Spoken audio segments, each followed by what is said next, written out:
It's Pitney's birthday, so we do what Pitney loves best. Bitching. Apologies in advance for insane audio. But hey, think of it like a throwback to our early days when we only had one mic.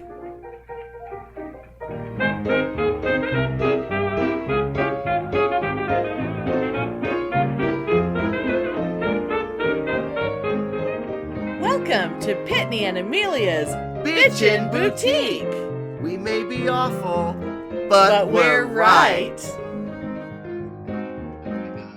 You'll have to just ignore how much I have to rub my wrist. This wrist is really bothering me. Yeah. And I'm not doing the side that got the...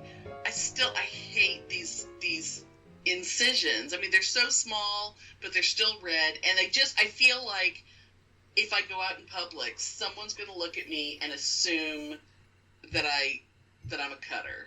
Oh, or that you would try to commit suicide or something. Well, because of where they are. Yeah. They're right there. And this one's right on a wrinkle.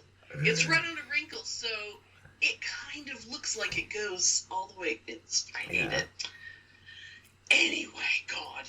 Happy birthday. Oh, okay. Oh, yeah, it's coming up. Well, when this goes out, it'll be the next day. Yeah. So, everybody, when you hear this episode, tell Pitney happy birthday. Or tell it to me, and I'll tell him. Yeah, and, my cousins, Joanne and Gina, they're going to be here. Oh, Actually, on my birthday, because they're going, the Italian Festa is that weekend. Oh, right. Oh, and Gina's coming. How exciting. Yeah, so they're coming for the big Italian Festa, and even though Joanne is dubious and Mom is dubious because it's my birthday and I'm doing what I want, we're all going to go to the Ethiopian restaurant up the street. The one that you and I spotted? That yeah. We were like, oh my God, we should go there? Yeah. And I have yet to go there, so that's what we're going to do for my birthday. And Mom is like, whatever, and Joanne, whatever. But yeah, Gina's all excited, and they'll like it. It'll be good. I mean, it's Mediterranean-ish, because it's not really on the Mediterranean, but it's still, I'm assuming, it's very similar to all that North African stuff. I guess. I have no idea what I'm getting into, but I just know it's going to be awesome. Exciting. Yeah, so it'll be fun. It's going to be so fucking good. Oh my God. But I've already told Mom, I was like, the only thing I know is they don't give you utensils, and they'll give you a bunch of little breads that you have to scoop things with. Oh, like... And she's like, okay. Was it Ararat? Was that the place in Austin? Yeah. Ararat. Oh, that Oh, place was remember so good. I had birthday. I think I did 2 birthdays there at Ararat. I loved it there. Yeah.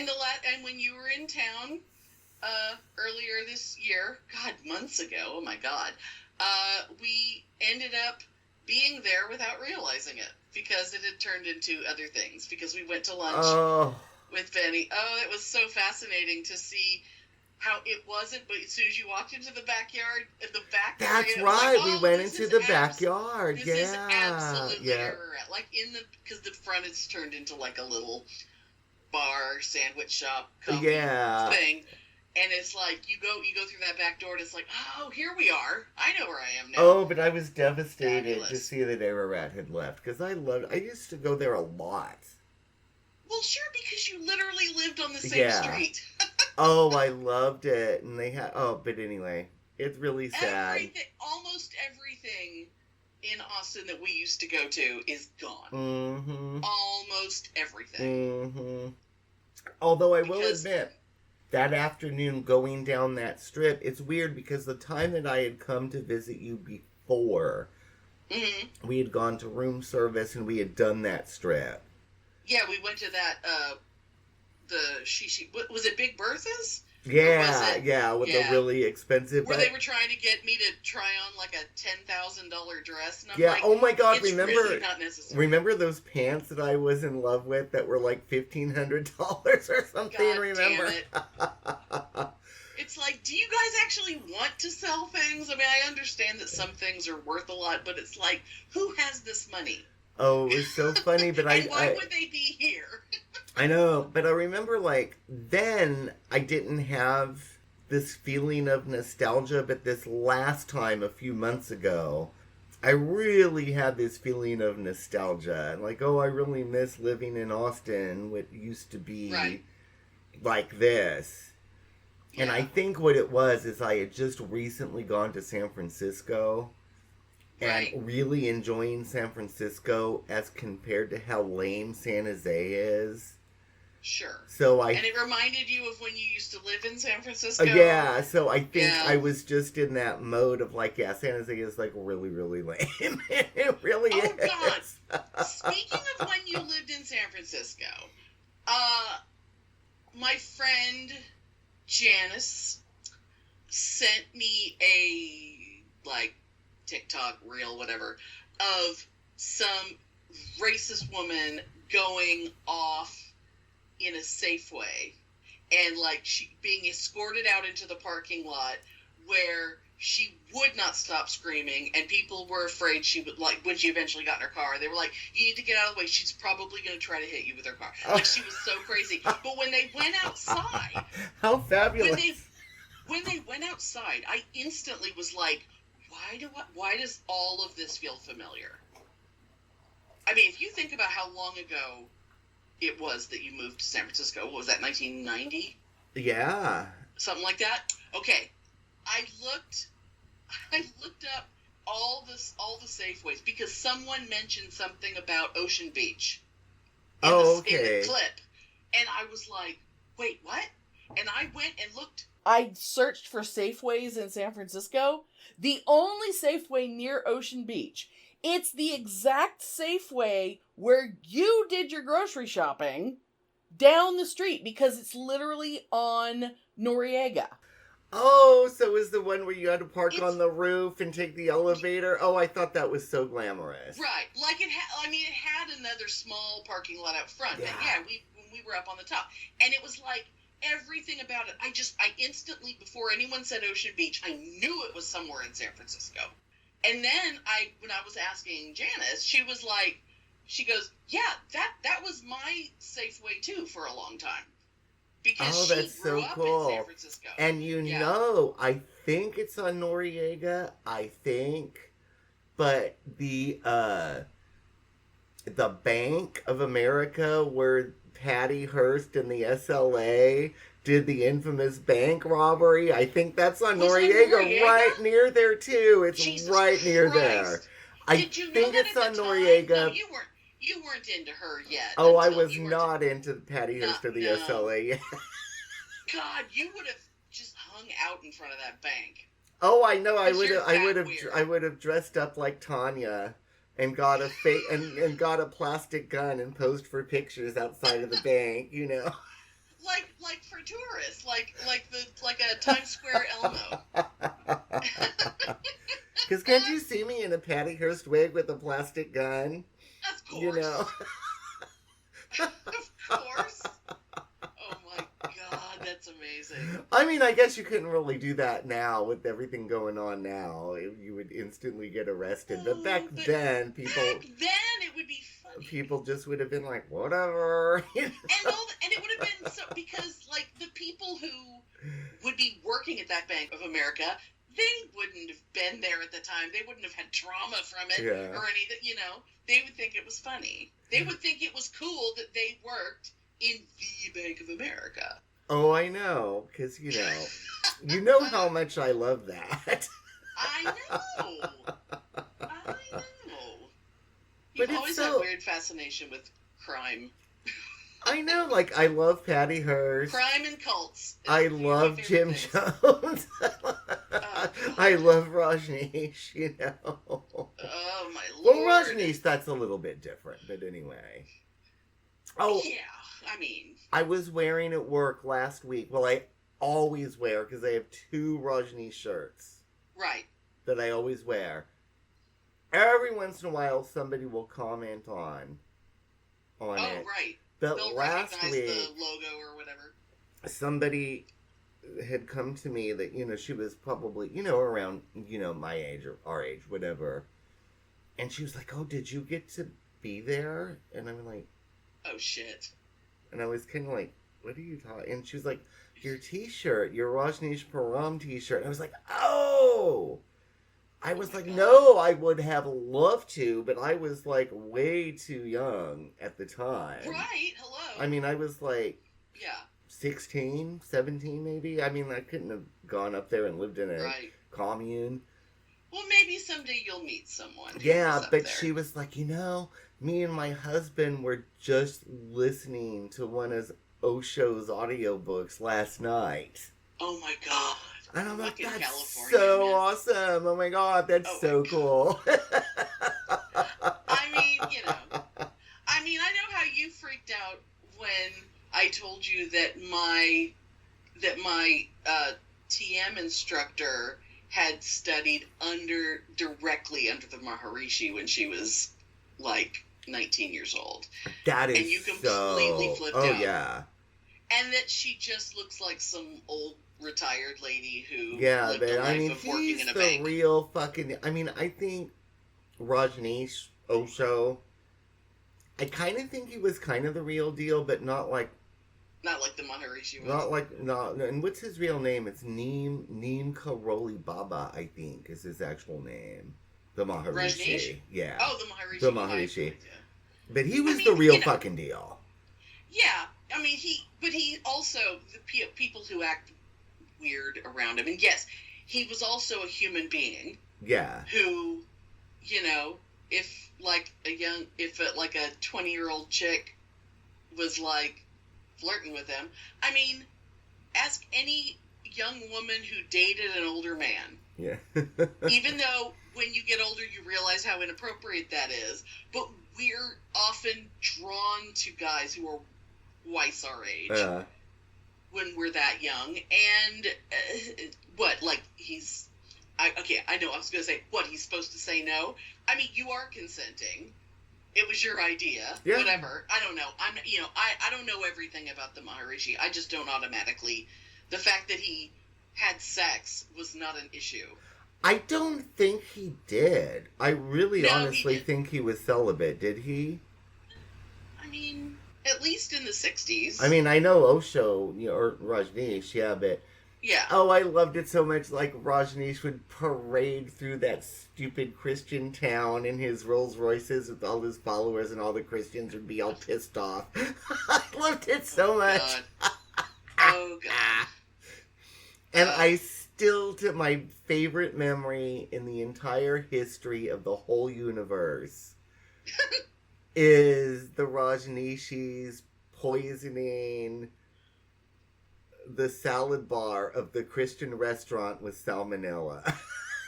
Oh, God, I remember you telling me about that. It wasn't like a Sizzler, it was like... It was some restaurant that all the Christians would go to after church.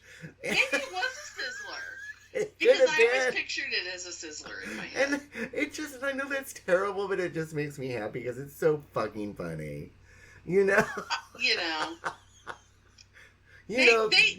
Jesus in their heart. Salmonella wasn't. Yeah, I mean, they're assholes. Give them all diarrhea.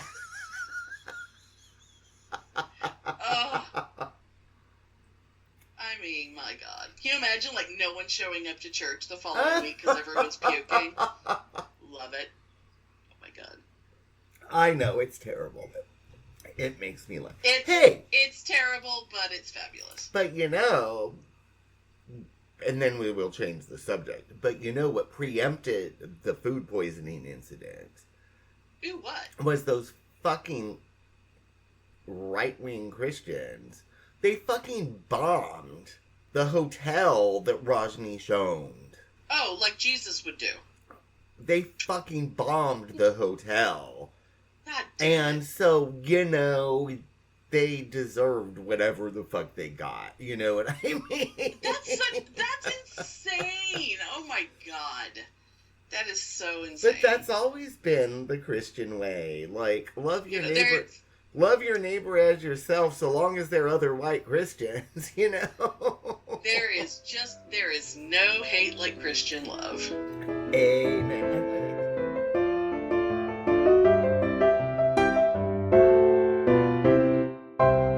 It's 1791.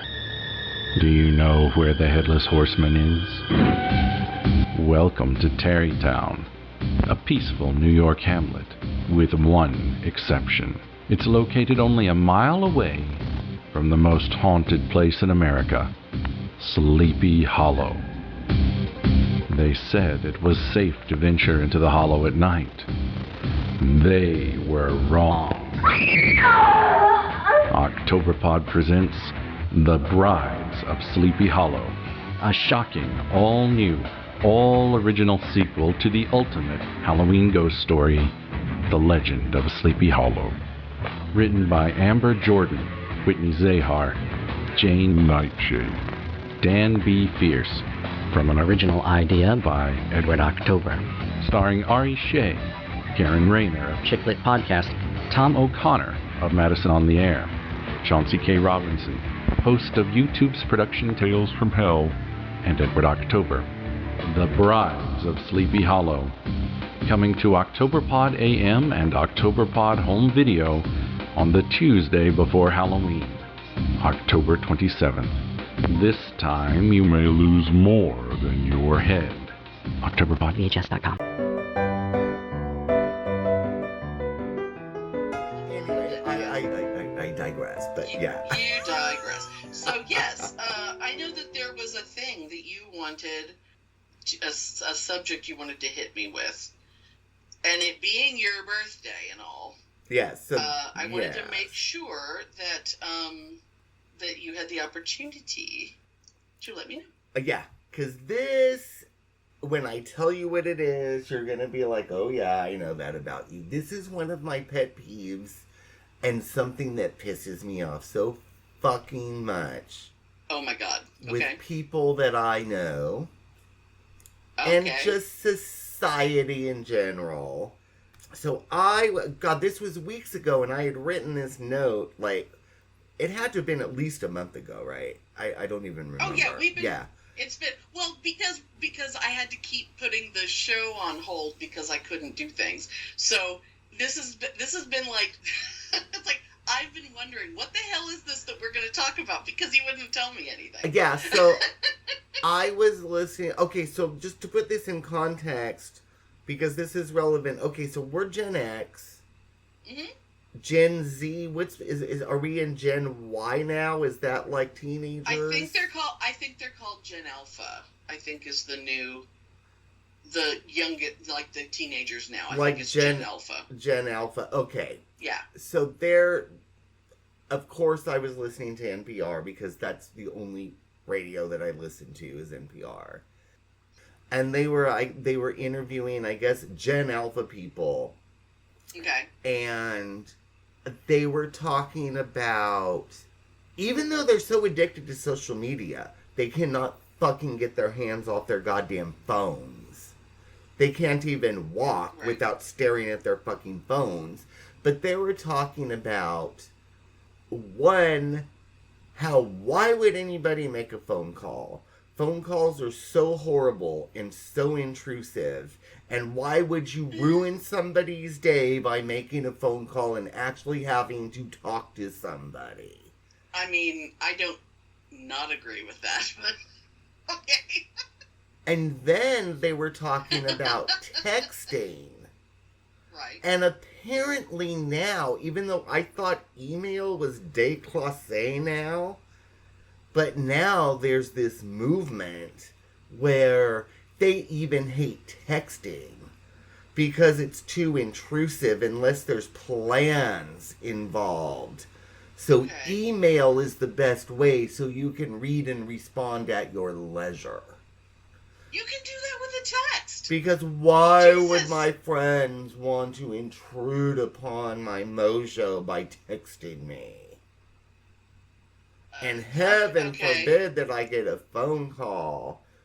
And it just, oh my God, it just made me want to, like, get the gun that I don't have and shoot it through the windshield. You know what I mean? Oh my God. Oh my God. Because I really fucking despise, like, people refusing to talk on the phone thing. That just pisses me off. And I mean, I understand it's not we have other options now, right? And I get it. Where it's like, I don't call you 3 times a day or every day. No, but you text me 3 times a day. Yeah, but I call you like once a week. I call Darren once a week. I call Peggy. Well, you talk on the phone probably more than anyone I know. Yeah, because that's how I grew up. That was how I socialized. Too, I still don't want to talk on the phone. But see, maybe it's because of the kind of anxiety that I have that I will get anticipatory anxiety. Like, I don't know how I ever survived before caller ID. I mean, I know exactly when I got caller ID because I got it so that I would know when Schmeckle was calling and I wouldn't pick up. But after the big thing, which is not a story I'm going to tell now. After the rift. After the giant rift and the group meeting at Denny's discussing how the fuck are we going to get him out of our life. Okay, but I flip out when my phone rings. I mean, I actually most of the time don't have the ringer on because it's like, I think part of it is because it's very rare. Well, for a long time, it was very rare that someone was actually calling me, unless it was my father. Yeah.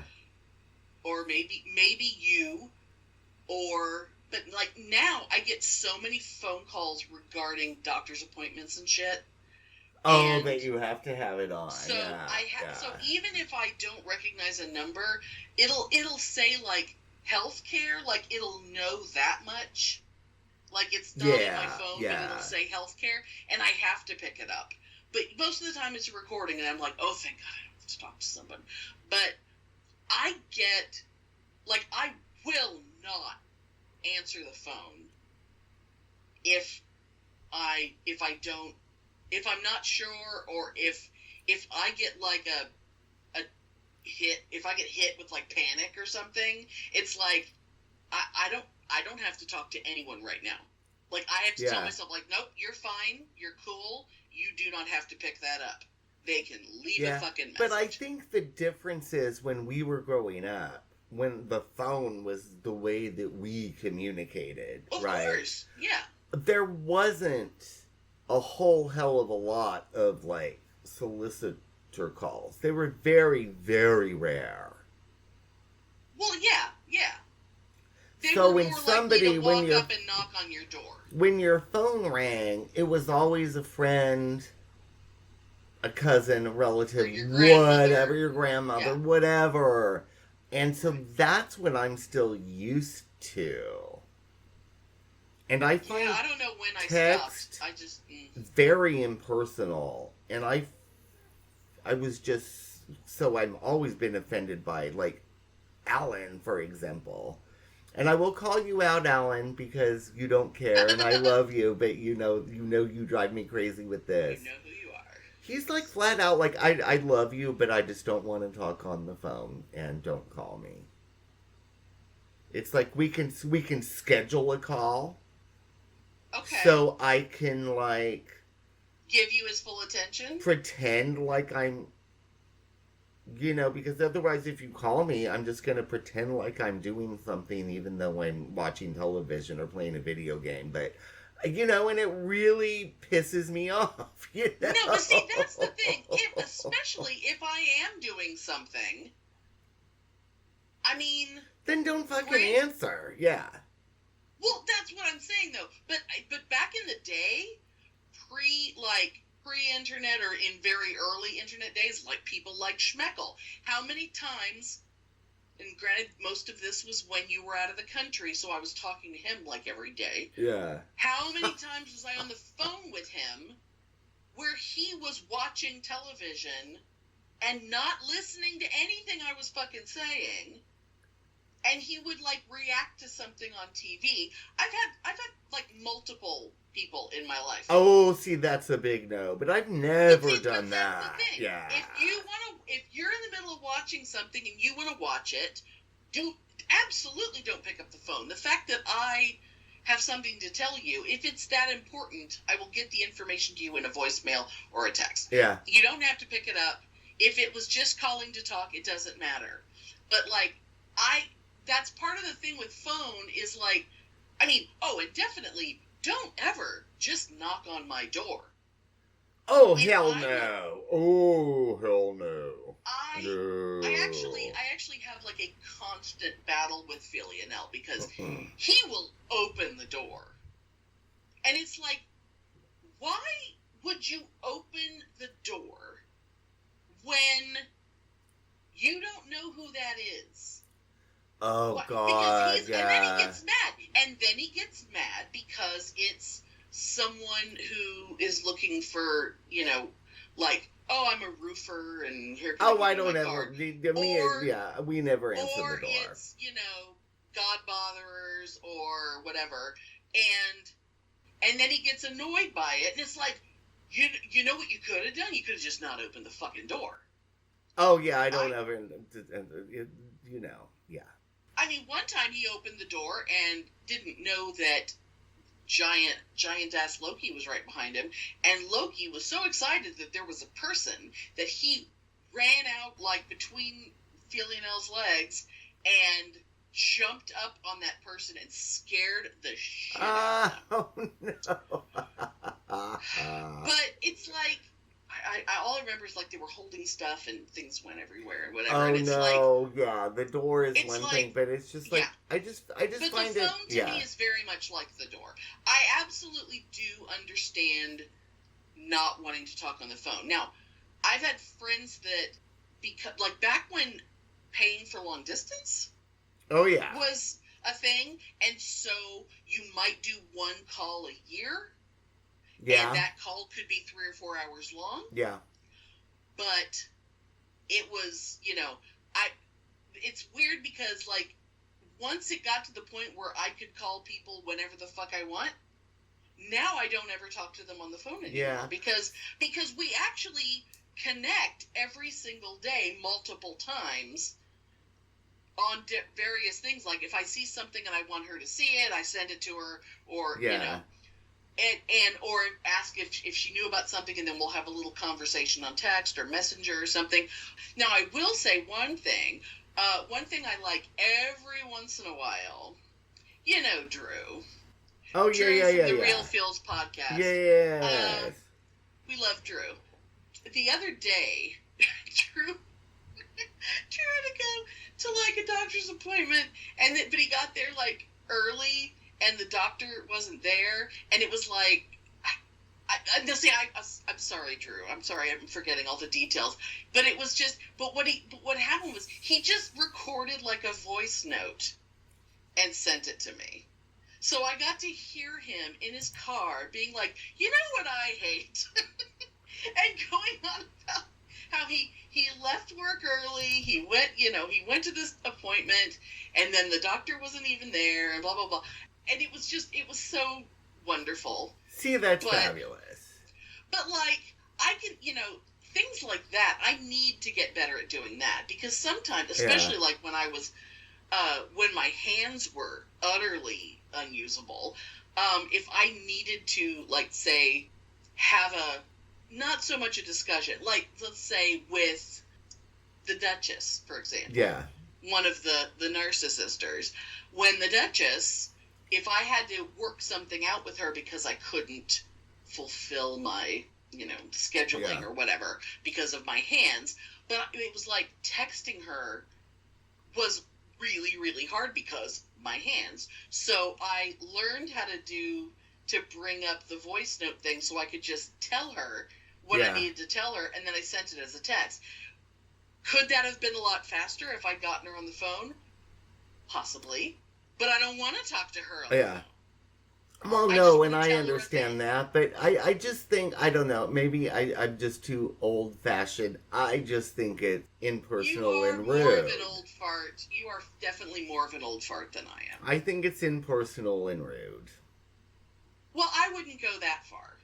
Because you don't get nuances in text, Well, that's true, too, but you can also say... Hey, like if you're in the middle of a conversation, you can say, hey, is it okay if I call you? Because sometimes that person is in the middle of a meeting at work. Yeah, and they're yeah. bored Oh, and they're yeah, just texting. totally. Yeah. But sometimes they just text because they're used to texting, and then it's like, oh yeah, why don't we just call each other? Yeah, but it's just like this whole new dynamic now. And I don't understand it. I don't like it. Well, one thing I will say about younger people, the people who, let's say, were in high school when COVID hit, I mean, they were already kind of terminally online people. Yeah. I mean, most of the people that I interact with all the time, I have a hell of a lot of people that I talk to all the time. I have never been face to face with these people. Yeah.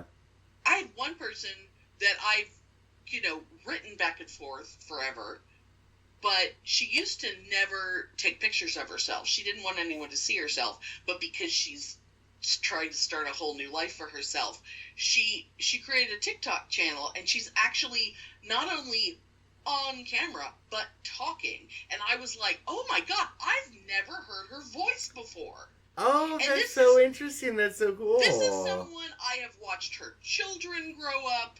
I know that's this so person, cool. but I'd hardly seen her face. It, like, in a lot of cases, because she has a twin sister, and I kind of know both of them. So it's like, if I saw a picture of one of them, that counts. I've seen both of them. But as far as because they're unbelievably identical, like to the point where if they see childhood photos of themselves, they cannot figure out which one is which. That's so They're cool. looking at themselves in a picture and they don't know. But yeah, like, there's, in some ways it's a distance, but in some ways it allows you to be as close to a complete stranger in another city as you are to the people that you know. And if you are not accustomed to actually being around your friends, which young people aren't, and I find that disgusting. But imagine being a gay kid now who hasn't come out yet, but you have a whole circle of support online. I know. Like, you're not safe, but you have all this, like, yeah, secret it's like support online. it's a double-edged sword. Part of me, I just find it disgraceful and disgusting. And part of it, it's a double-edged sword. I mean, as judgy as I am, I don't know if that's something I've ever felt judgy about. I mean, if their hair is stupid, that's something else. Oh my god, yes.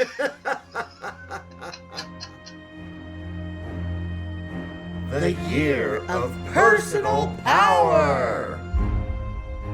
Attention, bitches and witches. Please take your places in the circle. Gather son and gather daughter. Gather earth, air, fire, water. Raise up energy en masse so we can kick some MAGA ass. Hello, everybody. Welcome to this meeting of our Coven. We are in the process of preparing for the upcoming Sabbath of Samhain. So we're going to be a little bit dark this time around. Last time we focused on balance of our inner light and dark, and finding self-love and acceptance, and even the beauty of the gray. This time, in anticipation of Samhain, we are going a little darker, and more into our personal darkness, to address the dreaded, yet inevitable feeling called failure. We all have our dark times, our times when we disappoint ourselves, and things just don't seem to work out the way we intend. But as part of embracing the gray that we discussed in the last meeting, we need to see these things as a chance to learn and grow. As Carole King sings, you gotta take the bitter with the sweet, and acknowledge and move on. Take a second to think about a time when you felt that you failed yourself. And then repeat after me. I don't lose, I learn. And again with conviction. I don't lose, I learn. And one more time to drive it home. I don't lose, I learn.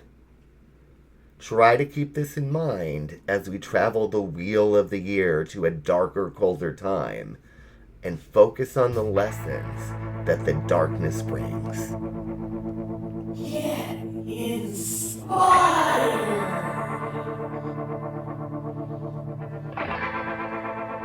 Do you guys know who Garfunkel and Oates are? Like, not individually, as a comedy musical duo? Ricky Lindholm and Kate Micucci. They write truly hilarious songs, and a lot of really sweet ones, too. And they have this one called Such a Loser that I really love, and I listen to it when I feel like a fuck-up. I'm going to link it in the blog so you can hear it, but I do want to give you a taste of it here. And it's all so great that it was hard to pick a section, but here we go. You're a loser but a dreamer. You're tired but you're strong. You're going on no evidence. You don't listen to common sense. You went all in and you were wrong. You are such a loser. Good for you. Something that a lot of people can't do. Trying is hard, that's why people don't do it. Losing is hard, they can't make it through it. But not you. You are such a loser. Now the truth is, every one of us has failed at something. Many somethings. We've sucked hard, but we're all still here, and we're smarter for it. Succeeding at something is great, but what do we get from it? A little bit of money? A blue ribbon? A boyfriend you'll probably dump later anyway? It's nice, but it's not as valuable as the knowledge we get when we lose. At a minimum, we learn, well, don't do it like that. But often we learn things without realizing it. We learn things about ourselves, what we're capable of handling, what we're good at, how great we are at finding a new way and trying again. Whatever it is that's making you scared of getting out there and doing the thing, take a breath, take another one, and just think a minute. Look at it from across the room, like through the eyes of your bestie. What do they see when they look at you? When you talk to them about how hard it is, do they say, "Yeah, you're right, don't do it, you suck"? Of course not. All that fear is your inner voice telling you you suck. But you don't. You're a winner. You just haven't won at this one thing yet. You're the one who's out there reaching for something greater. And you know, it's better to be a loser than a spectator. We've got enough spectators in the country right now. We need more people willing to lose until they win. Take action. I know I've been saying for months to keep hitting them right in the Epstein files, and that's still important, but it's clear that the First Amendment is in direct danger right now. And it's the First Amendment for a reason. All our other rights hinge on our freedom to be who we are and believe what we believe and say things to each other without the current regime crushing us. One thing I'm doing is coming up with a free speech related message to plaster across my back windows to be seen by everyone that drives by on that busy road. And I've changed up my call and postcard topics to be about this issue, with my focus being that Republicans talked a big game in recent years about how important free speech is to this country. And now they're supporting those who punish citizens for not being appropriately sad about a particular shooting victim that, frankly, most Americans had never heard of before. Fundamental in our First Amendment rights, and often overlooked, is the right of the people peaceably to assemble and to petition the government for a redress of grievances. The Constitution gives us the right to bitch. Out loud in public, in private meetings, and in written form. Use this right while you still can, and speak for those communities who are most in danger.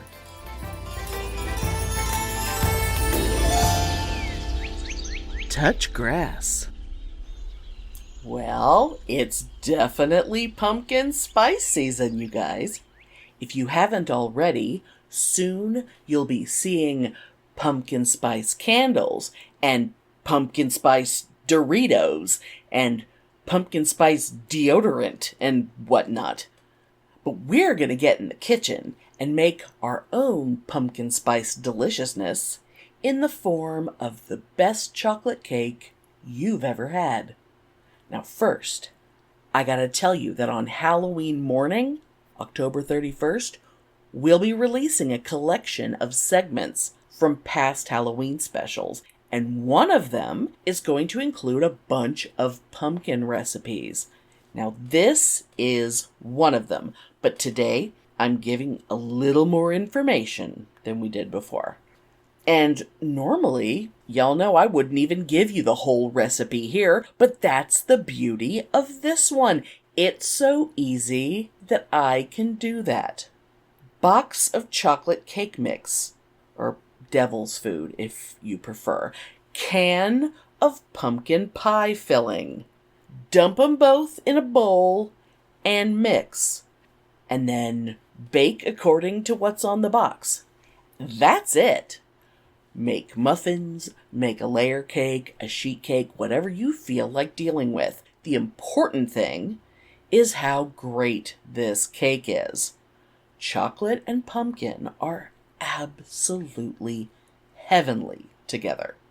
Now, I'm hearing that a yellow cake works as well, or even a spice cake mix, although I haven't tried either of those because I'm going to pick chocolate every time. And if you are someone who worries about sugar or you want to control which spices are going in, you can definitely use plain pumpkin puree and your own spices. And, I had already planned to tell y'all to pick up some pie pumpkins. You might know them as sugar pumpkins, depending on where you live, which are not the same as the pumpkins you carve, because those generally aren't bred for being yummy. And it's great to have these little cute pumpkins around that, can sit on the counter looking festive until you're ready to eat them. Yes, I said eat, because remember, you're getting pumpkin recipes later in the month. But also, I found a wacky recipe that I'll put on the blog for chocolate cake baked inside a pumpkin. Y'all, I'm obsessed.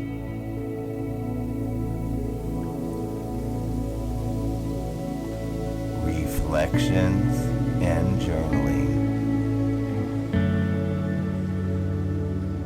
For this journaling exercise, we are going to explore the tarot card of the Wheel of Fortune, a card that signifies fate, luck, or lack thereof, and the cyclical nature of life all at the same time. When this card is encountered, it indicates a time to understand that forces beyond our control are at work that will affect our lives. But that is nothing permanent. The Wheel of Fortune turns constantly to communicate that life is made up of both good and bad times, and that the cycle is one that we cannot control. It is something that is experienced by all, and that nobody on earth can avoid what is fated. When you have good moments in your life, make sure that you enjoy them to the fullest, because what comes up must go down. But the same is true in reverse. When you are in a bad situation, things will eventually become better again. There is value in enjoying good, nurturing times in our lives as well as value in reflecting and growing when times aren't so great. Remember our affirmation? You know, I cynically view this card at times as three fates kind of fucking with my life to be mischievous and annoying for their own pleasure. Because that's how it feels sometimes. But I know that I cannot always be in control, because think of the stagnation that would cause. I also sometimes ponder different philosophies of life when I encounter this card. The idea that our spirits choose this life to learn specific lessons. The whole karma thing. The threefold law of Wicca, which states what you put out there will return 3 times. Or sometimes even that God is an a-hole and is just giving me a shit sandwich. But it always makes me ponder, and it always makes me think. What are your feelings when the wheel turns for you? Bad luck? Messages from spirit? Karma biting you in the ass? Or even reward for being fabulous? But then also, we have to remember that not everything means something. But we can always learn from everything. Sit with this idea of a giant universal wheel of fortune and write about your reactions when it turns for you. What are your beliefs concerning these cycles? Do you notice things coming up over and over that need your attention? Do you need more or less faith in something outside of you to make it all make sense? This is deep stuff. But we are in deep times, in a very internal time in the wheel of the year. So I hope you all spend some time with this and write.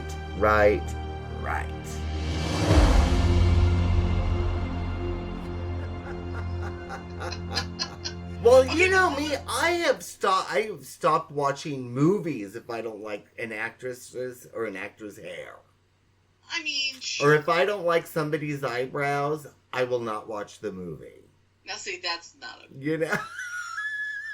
I reserve the right to comment about them, but I'm not gonna, stop watching something, because sometimes things are that way on purpose. Although, I will say, eyebrows, man. Now, granted, it was like, when women finally figured out, oh, I don't have to have these giant bushy eyebrows. And I kind of have giant bushy eyebrows, but I've waxed them enough times that even though they are unkempt as fuck right now, but like, it's like, I like them better when they're smaller, but I'm not upset about them anymore. Yeah. But I am also not taking a goddamn black crayon and coloring them in. Yeah. It's like, remember how Brooke Shields was known for her eyebrows? Oh, God. Yes. Like, the eyebrows now are it's beyond Brooke Shields. It's beyond the heavy black They're eyebrow. stupid and they're ugly. It's so heavy. And I'm going to bring up something else. Because now I love the idea of, makeup artistry. I love drag. I love all that shit. But I hate to say anything bad about drag.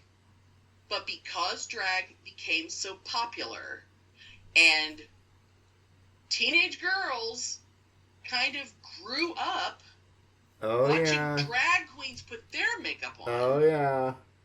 I swear to God, if you are not literally trying to transform your face into a different face, you do not need to do all this layers and layers of contour and shit. You don't need that. There's nothing wrong with your face that you need to transform it. Give yourself different cheekbones than you actually have.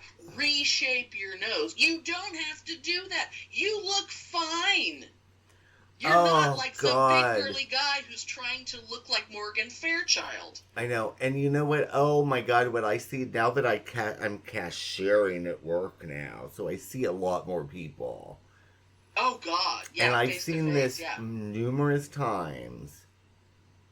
These chicks that come in, no makeup at all, except for these insanely stupid false eyelashes that are glued on. Oh, God, that's another thing. Everyone's wearing false eyelashes because of drag. I don't fucking get it. I'm like, you look so fucking stupid. It's like, if you're gonna be doing it for a non-makeup look, like, oh, you want to look natural, then you have to wear like either none and just a little mascara, or the little tiny wispy, you can barely see them eyelashes. You do not wear the giant fucking eyelashes. Oh, I've seen that so many times, and it's like, and in my mind, I'm like, yeah, you're one of those bitches that won't talk on the phone to your friends, huh? Oh, can I say one other thing that is a huge trend that makes me so fucking mad? Have you noticed how fucking greasy everybody looks? They think they look dewy. Like that they have nice, moist, plump, moist skin. I've never known. Oh, God. So, maybe because they're just going shopping at Target and they're not, like, going to the club or getting a photo shoot or whatever. But this thing where... And it's not only faces. For years I've been noticing it, like, you know, when, like, women aren't wearing hose because women don't really wear hose anymore. Yeah, oh God, but they will like grease up their legs so that their legs are shiny. Really? Oh my God, how stupid. It's so disgusting because all I could think is, I would 10 seconds before I get a mosquito stuck to my leg. I'm sorry, he just drank a bunch of coffee. He's trying not to spit all over his keyboard. But, like, the face. It's like, first of all, they have 2,000 layers of makeup, you know. They have to start with a base layer, and then, like, a dark contour, and then a light contour, and then a highlight, and then a this. And, apparently the area above your lower eyelashes, like, that touches your eyeball, that's called your waterline. That's a new word I learned recently. Oh, God. Because people are putting makeup on above their lower eyelashes and below. That's two completely separate applications of makeup, in addition to gluing on shit and whatever. But when they finally are done, they'll have, like, you know, it used to be like, you know, like a translucent setting powder. Yeah. So that you had like a nice, smooth matte finish. If you were really, really wearing makeup, you were going for not shiny, because shiny meant you were a greasy fucking teenager. Yeah, totally. Yeah. I literally had a package in my purse at all times of these, like, little, almost like a little Kleenex package, but they were smaller and they were rice paper, and they existed for the purpose of pressing it on top of your makeup, gently pressing it to your face to suck the oil through your makeup and into the rice paper so that you could get the shine off your face. Now they all use, I mean, I've been noticing, like, finishing spray. It's almost like, you know, like it's a big mist thing now. Yeah. Yes. And I swear that must be the product that not only, you know, allegedly sets everything, but gives them this, quote, dewy finish, but actually just makes them fucking shiny. And as a Gen Xer who spent my whole life until the day I decided I'm not wearing fucking makeup anymore, trying to not be shiny, and now all these young people with their perfect fucking skin have, like, fucking grease factories. They look like they've been working like a short order cook because they're so fucking greasy. Oh, it's so gross. gross. Like, their hair has so much shit in it that it looks filthy. Their face is shiny. It's like, go take a shower. I can't look at you. Oh, it's so my God, I hate it all. I want to go back to the natural look of the 70s and cassettes and records and VHS. No social media and the phone. I want to go back to the goddamn phone. They all are like so into, ooh, retro, ooh, because like vinyl coming back, and ooh, it's not for us, it's for them. It's like, oh, look how cool I am with my 2 vinyl records, and that I have, even though I don't have a thing to play them on, and it's like they think, oh, look, I'm being so 80s. Like, no, you don't even know anyone from the 80s because somehow your parents are millennials, or later. And it's like, no, because we're, old, and if every generation is 20 years, we would absolutely be grandparents, or, no, we wouldn't be great-grandparents yet. Although we could be great-grandparents of an infant. Although we could be, yeah. Because I knew someone who was a grandmother at 35. But yeah, I just want to go back to 88 or 89. Back when life was good. When life was good, where you talked on the phone. Remember how, and you only had one phone line in your house, and remember how you and I, when we're like still living with our parents, and we would be on the phone for like 3 fucking hours. Oh yeah. And one or the other of us had, a mother would pick up the other phone and be like, "Are you still on?" And those fancy-ass people who had a second phone line for the children, I mean, how fucking she-poo-poo is that? Yeah, and I remember my mom never cared, but I remember the asshole. Yeah. He would call and listen in on my conversations. Oh, like he would carefully... And it was like, what the fuck quietly? Do you think you're gonna hear? I'm 16 years old talking about Doctor Who. Like, what the fuck do you think you're gonna hear? Yeah. It's like back then. Yeah. But then again, my dad, like most of my friends were guys, like my senior year of high school and past that, most of my friends were dudes. And so my dad 100% thought I was fucking all of them. Oh, yeah. And he wanted me... He only said something to me once that let me know that he thought that. And I was just like, what are you talking about? He wanted to make sure you were not being lascivious. Well, no, he wanted to make sure he wanted to make sure there were condoms involved in all that sex I was having at 16 or whatever. Not having no idea that it's like that kind of shit just traumatized. Just knowing that my dad thought that about me traumatized me to the point where it would be many, many more years before I would ever be anywhere near a penis. Well, he was probably just thinking about how randy he was when he was young, Well, sure, but I was his daughter, and he shouldn't be thinking... Oh, my God.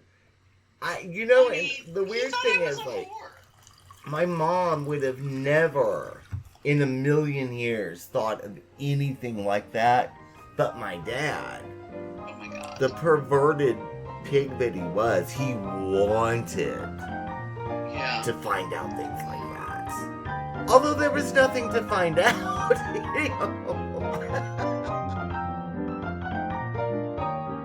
Thanks for listening. If you enjoy our show, please take a moment to rate and review us wherever you listen. If you send us a screenshot of your review, we'll send you a Bitchen Boutique sticker. Everyone loves stickers! Please subscribe or add us to your favorites wherever you get your podcasts. Subscribers get new episodes first and are also more attractive.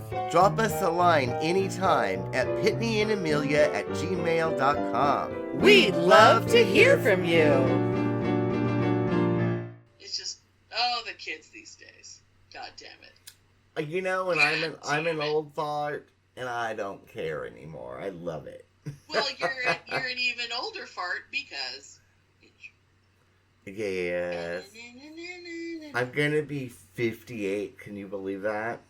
I know. Well, of course I can, because I just turned 56 a couple Yeah. months ago. Oh my god. And Leonella's already 58. And the fact that I'm even alive is amazing. Me too.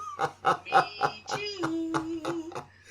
My body may be failing, but I'm going strong, you know. Oh, God, yeah. I kept thinking, for all those years, I kept thinking, for someone who, really wrecked herself a lot for a few years there in her 20s, I'm pretty fucking healthy. And then all of a sudden, my body goes, you think Girl, I wrecked myself for 30 years. Shit, you know? God, I did all my pill popping and shit in my 20s and I stopped. But, god damn, my body is 100% falling apart. We're old. But we're here and we're fabulous, so there you go. We are fabulous. People wish they were us. Yeah, so anyway, on that note, we will stop. Yes. And everybody talk on the phone. Sure.